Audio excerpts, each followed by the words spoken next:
you know what I'm headed to do. You know where I'm headed now. I'm talking. This ain't no lift. This is not a PR weight session.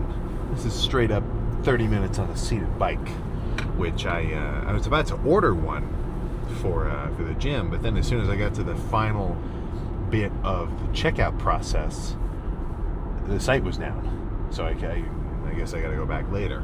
I mean, that's okay. I was kind of hoping I could just get that ready, but whatever. I can do that some other time.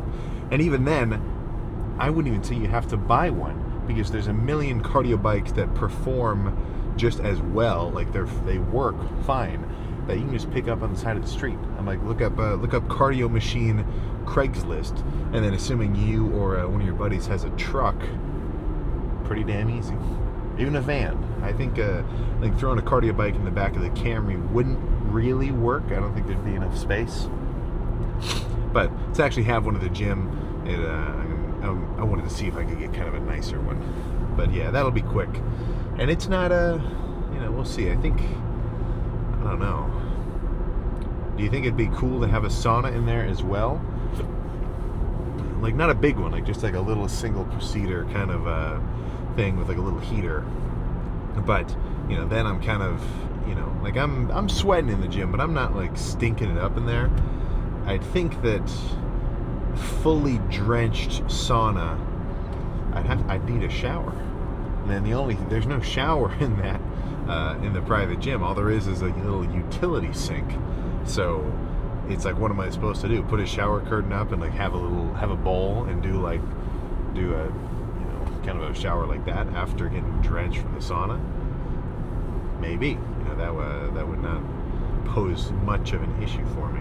So who knows? We'll see. But either way, I'm definitely trying to up my cardio game at all times. So yeah, I've been eating around that like 2,900 calorie mark. But over the last few days, I really dropped weight. Like this morning, I just woke up at 246. Like, what the hell?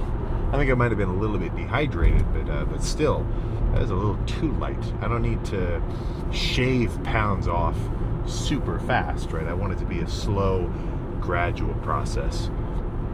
So I'm going to go back to like a 3,100 for the next couple days, and then see where it goes from there. When it comes to finding your maintenance or an amount of calories that you're losing weight with, it's not the quickest, but it is a very accurate method. If you actually track all your food and you eat a consistent, let's say 2,500 calories for 2 weeks, or a consistent 2,800 or whatever number that may be, then you weigh yourself every morning after you go to the bathroom, either wearing like the same outfit or just like nothing, so it's a consistent scale value, and then watch your weight fluctuate. If you lose a pound a week, good. If you're losing 0 weight a week and you're like right there, average, all the data just balances out, well, that means that you're just going to have to drop it a few more calories, right? Lose 50 carbs a day, something along those lines. So you can look up like maintenance calorie calculator, and you plug in your height, weight, age, gender, activity level, cardio, whatever, maybe a few other metrics, and it'll give you an estimation. But that's all it is. It's just a starting off point. It's a good starting off point. I mean, I've looked that up before when I wanted to like do my first bulk, or when I first tried to cut down. I don't know how many months, or not even months, years ago, my first dieting down phase was. But yeah, I mean, if you can stick to the numbers will add up, right? That's probably the best thing about the like when it comes to anything with training and bodybuilding and what you'd kind of just call the pursuit of like bodily change or recomposition. That's my favorite part about the whole calorie, macro intake, consistent weight tracking. My favorite part about that is there's no cheating it, right? There's no trick. There's no getting around it. Obviously, there's like little tricks you can do to make it easier, like eat low-calorie foods. Like I've got a bunch of 0-calorie sweeteners and like diet sodas and everything. But apart from that, if I eat this many calories every day for the next 2 weeks, and my weight goes down very steadily like this, well then I'm good. Right? I'm metrically, quantifiably on track. And I think that's a good starting off point for anything else. Like, as much as we're gonna kind of evolve as a lifter with the more intense that you can bring your workouts, and the more just like consistent and locked in you are with it, I don't necessarily want to say devoted, but just the more consistent.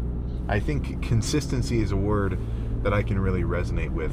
Like the word discipline, I don't feel disciplined. Like I don't look at myself and think like, oh, I'm disciplined. And that's just because maybe I don't resonate with the word. But consistent I really like, because consistent means no matter what is kind of going on, I'm still going to have this, and this happen every day. Or I'm still going to go here, do this, not eat this, not pull over into a Cane's, go home, eat my proper meal, sleep at a normal hour, right? So, if you want to say that consistency requires discipline, well then, whatever kind of internal mantra you need, then, use that.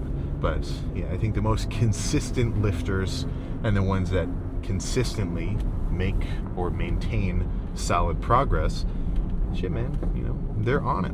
They're on it from all angles.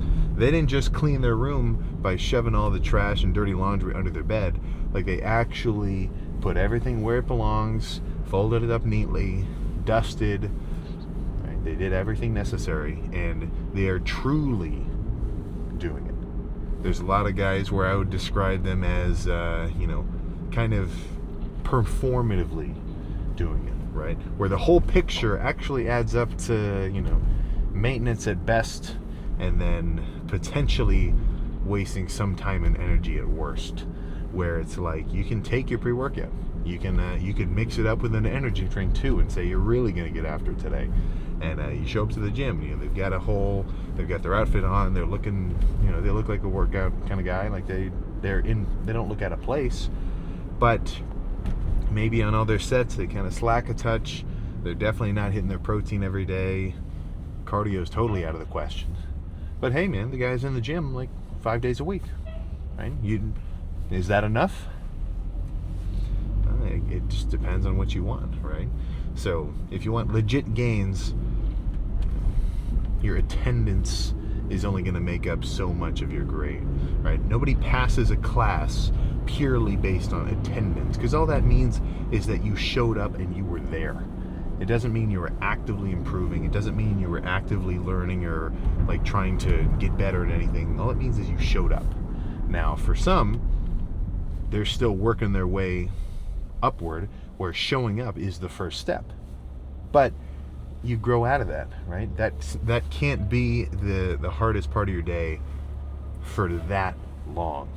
Because the more that you show up, the easier it is to show up, and then showing up's not even a chore. Now that's just what you do, So it shouldn't be.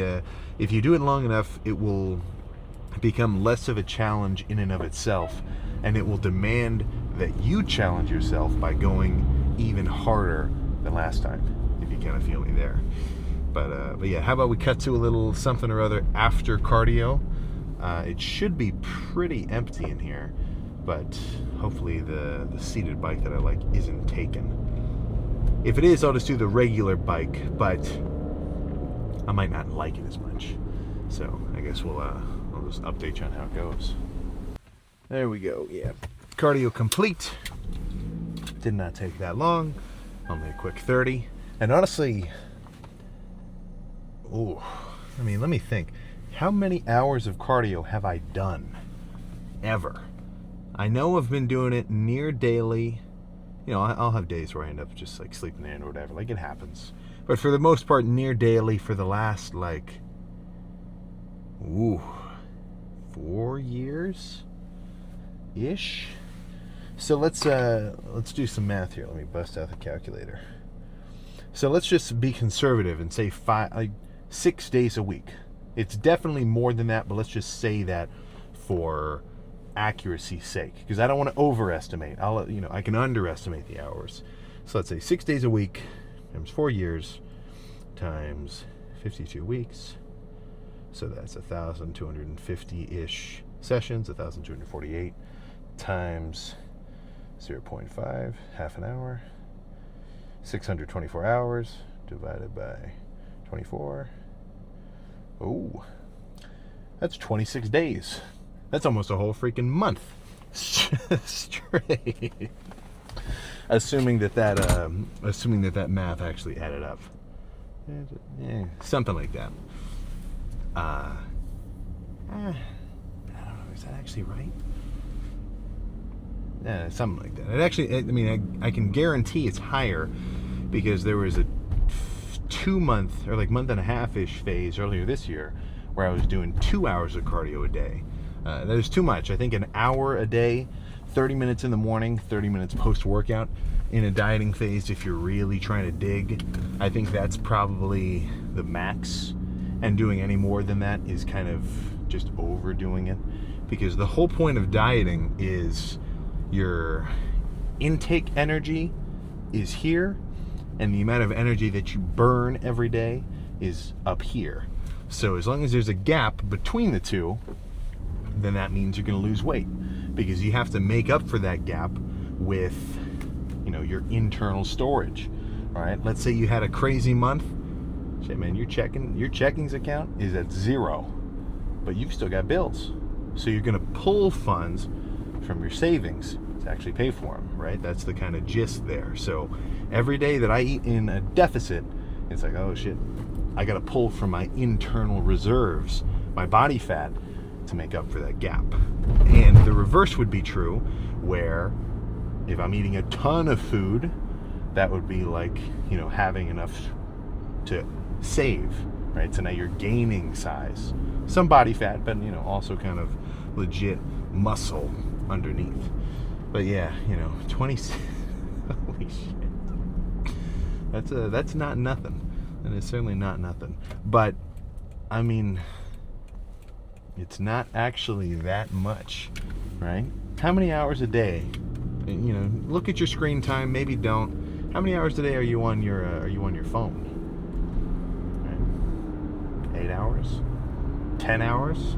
Maybe some of those hours might be passive, where you just have like Spotify playing, but still, that's, let's say, easily, I bet everybody watching this video on average 4 hours of looking at their phone per day, minimum. Now, this is an average. I'm not saying everyone, but if everybody added up, easily 4 hours a day on your phone. Let's say, I can't even say that. Who's really working on their phone? Like, you know, you might say, oh well, you know, I've got this flooring business, and sometimes I get calls like, dude, you're on TikTok that whole time, and you answer a call every so often, right? We've all got time to spend, so 30 minutes a day. I mean, you know, not to be vulgar here, but I can guarantee that you spent 30 minutes in the bathroom because you ate bad Chinese food once over the last few years. You know, but 30 minutes it's gone like that. 30 minutes is gone in a freaking nap when you sit down in your comforter and you say, or on your you know, on like a whatever your favorite chair is at your house, and you just have a quick little doze, right? So the actual input of energy of that 30 minutes, not so bad. Honestly, this isn't really helping the situation, going to the gym to do cardio. That's why I really like having the home gym cardio bike. But you know, sometimes I kind of like going to the gym because it's the gym. Like it's a specific place that kind of, you know, elevates you to the activity of working out. Like if you have a home gym, or having sometimes like everybody's got a treadmill in their garage, or like everybody's parents have like a whatever, like a Peloton or something. When you know, home is kind of for chilling. Like when you're home, you're not really gonna be like, all right, let's get on the cardio bike, like out of nowhere, you know. So sometimes I think it's good to actually, it's like if you're gonna study, and instead of doing it in your dorm, you actually go to like a cubicle or like a library to do it, because you know, when you're home, that's when you're supposed to just be chilling out, right? So in that instance, sometimes I still go to the gym for cardio. Plus, I like using different cardio machines. The cardio bike that I have in my basement is a little scrappy. Like it's one of the, like, you know, probably $100 Craigslist pickup kind of deals that I got a long time ago, and it certainly works. But you know, sometimes I like doing the different kind of bikes. But I'm not crazy enough to want to get multiple pieces of cardio equipment for the house. Like, that would be totally overkill to have a collection where it's like Stairmaster, treadmill, seated bike, recumbent bike, kind of a elliptical / bike kind of thing. Like, no, that is certainly not required. But yeah, and that's that's one thing that really gets no love. Obviously cardio gets no love, but it really doesn't get talked about at all in terms of just overall like metabolism benefits and like your endurance for workouts. I mean, it just gets completely unspoken, So that's where, if you want to be part of that, honestly, let's probably less than 1% of the general population that's actually doing their cardio. That's the flex, right? The flex isn't showing it off. The flex is knowing that you're doing it and that everybody else isn't, So I'm gonna, I don't know. Sometimes I don't want to call this like, Cutzilla Day 70 cardio, because just seeing cardio in the title, it makes it like a no watch. Maybe I'll just say check-in or something, and not actually use the word cardio in the title. It's like a negative buzzword where cardio is first, legs is second, where it gets because there is a very noticeable pattern of leg day videos being interacted with less than, let's say, chest day videos. But if I put a big ass squat in the thumbnail, sometimes that actually amps it up too. But I'm not squatting for the next like 5 or 6 months just because it's a little bit too much during a dieting phase. At least heavy squatting, like lighter kind of machine based stuff, maybe some light Smith machine burnout sets that I'll throw in. But if I come in for a leg day and I say some shit like, actually I feel really good today, let's do some squats, like, you gotta tell me, that's when I want to see comments that say, put that shit down and save your knees. I already go hard enough on them when I'm dieting, or when I'm bulking up and I do extra heavy squats.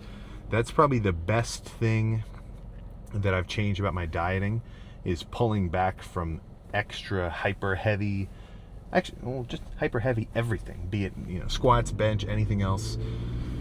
And that's kind of just a time thing, I think, because right now I've been big enough for long enough that I don't necessarily feel I don't think I have as much of a chip on my shoulder kind of approach with like lifting heavy weights just to lift them. Like, obviously I still like it, like I still feel cool doing 315 on incline, or like heavy squats and heavy dumbbell bench. Like, it still feels cool, but I'm saying I'm a little better at valuing light squeezing sets instead of just trying to do that much weight because I did it last month and then randomly tweaking myself. That's probably my biggest goal right now. With everything else, like, you can have two biggest goals at once. One is obviously to continue progress, and then the other one is to prevent setbacks. So that would be not hurting myself, right, in or out of the gym. Like, I've got a Colorado trip planned, and guess what? You're not going to see me on the slopes, right? I'm not going to be. You're not going to see me try to, see if I could snowboard or anything, because that's just asking for like a dislocated femur or like a pulled adductor. Like, that's just not going to work, So that's and some people see that and they're like, wow, well, you know what? That sucks, man. Like, you're limiting the amount of outside activities you can do because you want to not hurt yourself for the gym. And for some, that might not be the point. Like, if you want to train to be a bit more active, well, then the whole point is just lifting to stay in shape so that you can do the activities you really like. But I'm a little bit one-dimensional in that sense, where the gym is getting most of the love for me right now in terms of general activity. But I can still bust some stuff out as long as it's low impact, like the diving board. I've still got it. As long as I actually loosen up a little bit beforehand, I can still bust out some flips. But I'm not gonna. Not only am I not gonna, but I just can't do the stuff that I used to do.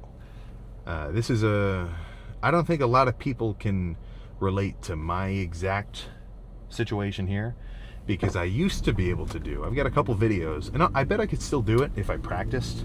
Like, I can guarantee in the future, especially once I start to chill out on, like, let's say eventually I start relaxing on size, and I just want to stay like a lean 2 something, a lean 2 something in the far future.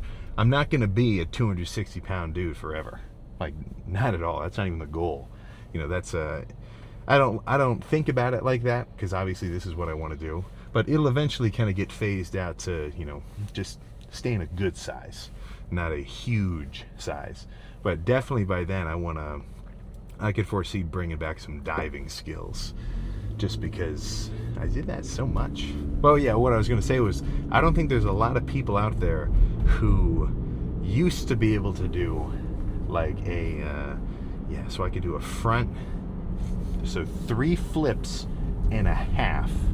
So 1 big jump, the diving board would bend and it would touch the water, because I was still kind of heavy back when I did it. I was like 200, and I do 3 flips in the air and then land head first and dive into the water.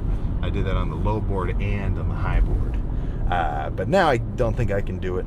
Not only because I haven't done it for a while and I have to practice, but also I'm just too freaking heavy now. Like, a 200-pound Sam is pretty limber. Like, I'm talking, I can still grab like the rim of a basketball court, but I wouldn't want to do it, because that's a lot of impact to just jump on, like, concrete or hard floor like that. But I mean, standing backflip, all sorts of that kind of stuff.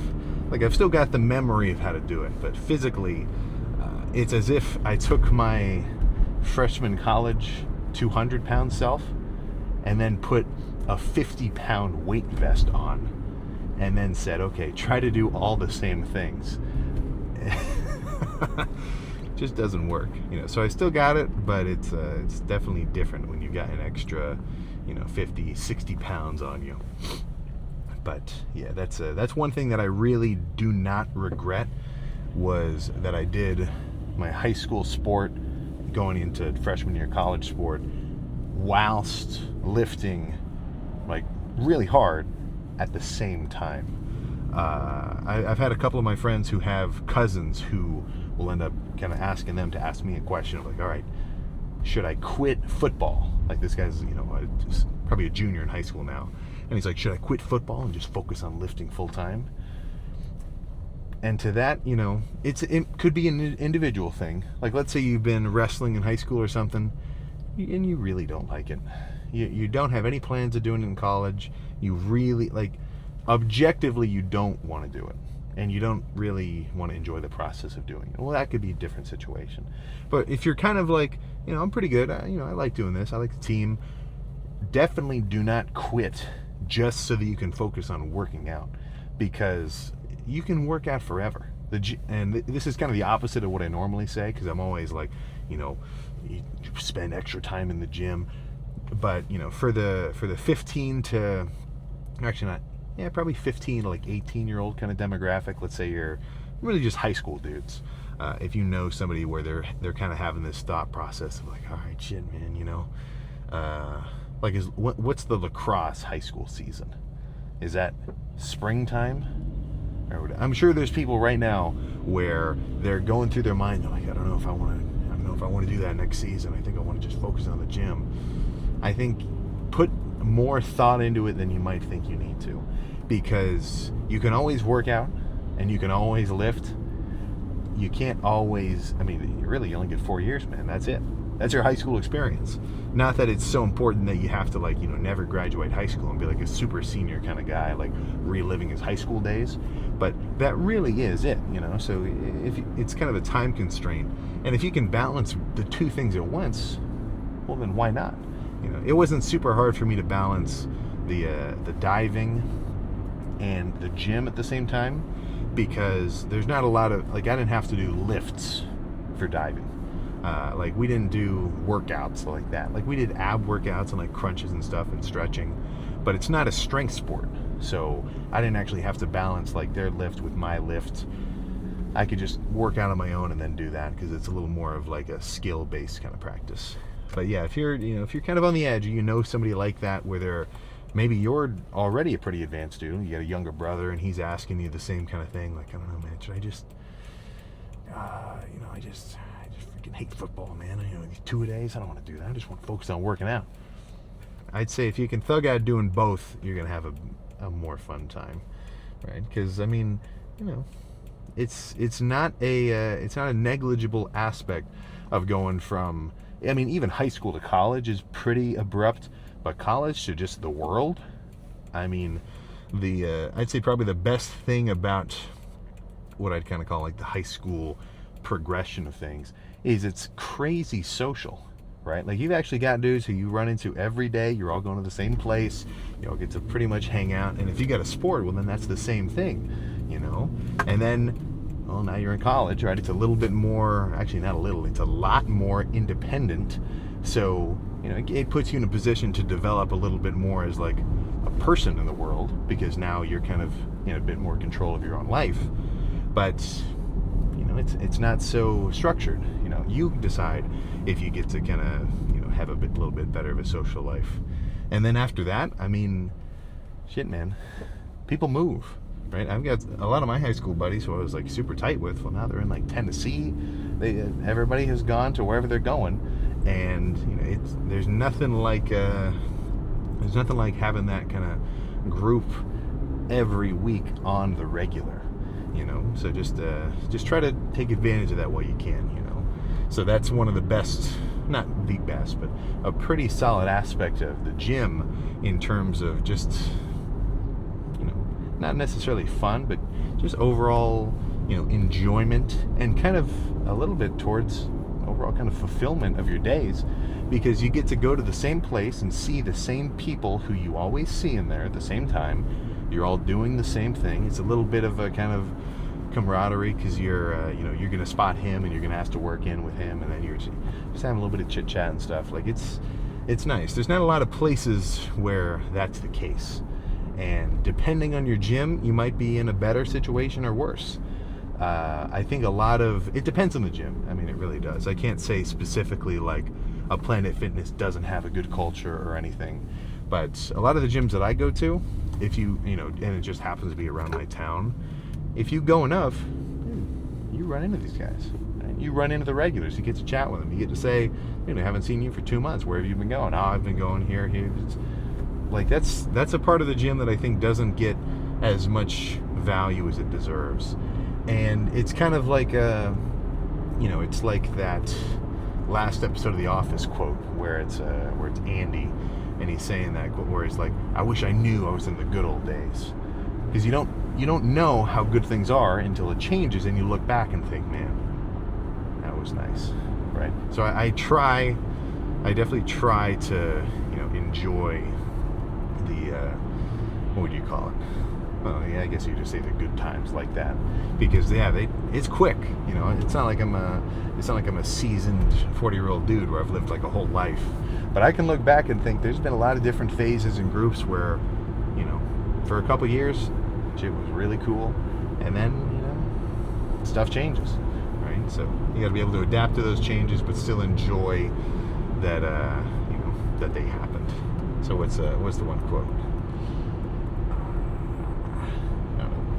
It's kind of like a rap. It's like, I can't even think about it. But either way, cardio done. I'm gonna go eat something. I had a very big breakfast: 3 cans of tuna in one bowl with some zero sugar teriyaki sauce.